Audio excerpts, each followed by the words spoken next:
There are some of you out there who feel weird about social media. Again, having fear and resistance to posting on social because they don't want to deal with other people having differing opinions. So if you can relate to any of those, I'm glad that you're here listening to this video.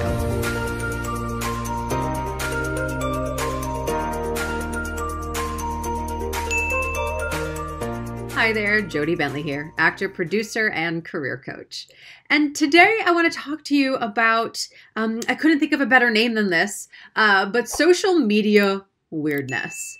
Now, I have about 3 clients in my mastermind groups that this has come up for as of late. And if it's been coming up for 3 people in my immediate circle, I am sure that there are some of you out there who feel weird about social media. So I really wanted to address this today because I think it's a really big topic. And what I'm finding is that the fear or resistance of social media can stem from 3 different places, at least with my clients right now is what I'm noticing. So one is that they don't know what to say.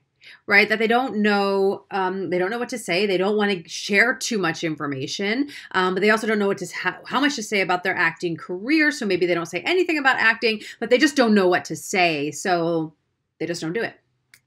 The other thing that I'm seeing is that people are afraid of backlash. And this has come up a lot of I'm afraid to put my point of view out there or share what I really want to share because I don't want to deal with backlash, which we've seen happen on social. It's very easy to receive that or be on the receiving end of that on social because people feel safe on the other end to say whatever they want to say, right? So I'm finding that some clients are, again, having fear and resistance to posting on social because they don't want to deal with other people having differing opinions.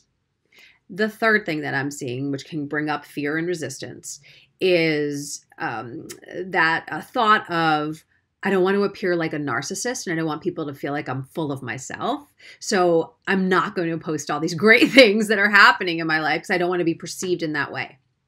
So if you can relate to any of those, I'm glad that you're here listening to this video because all of those things do. I mean, they're 3 very different reasons for resistance and fear, but all they cause is stasis. All they cause is you not sharing yourself with the world.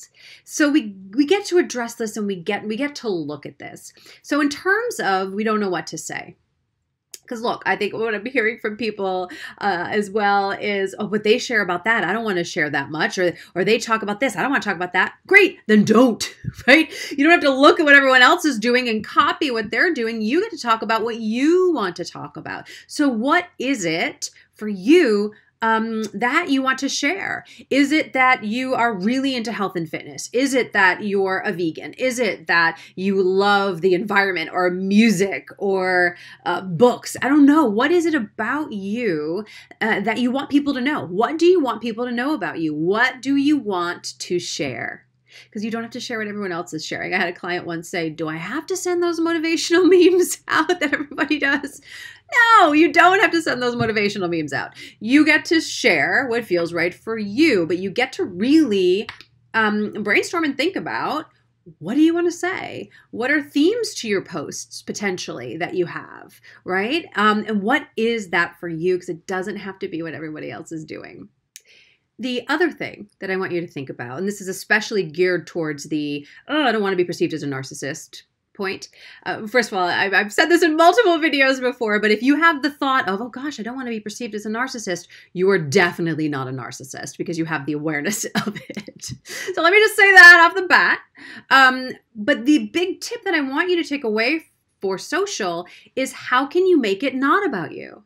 How can you make it not about you? How can you, if you're going to talk about this project, right? For example, I have a feature that I was in, which got distribution. It's going to be premiering at the end of this month, actually.